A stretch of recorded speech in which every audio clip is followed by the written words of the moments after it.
Mabuhay, Grusi! Ako nga po pala si Tony, isang half Filipino, half Swiss na pusa. At alam niyo naman po na si Tony ay nasa Oplan, Balik Alindog program. Dahil nga ako namimilog na. Kaya ho pinagdadaya tayo ng bet.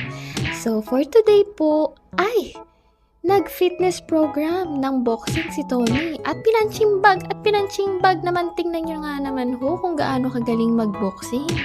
Dahil siya ay may dugong Pilipino, nananalaytay talaga at kitang-kita nyo ang dugo ni Pacman, ang talento ng pambansang kamao na si Manny Pacquiao.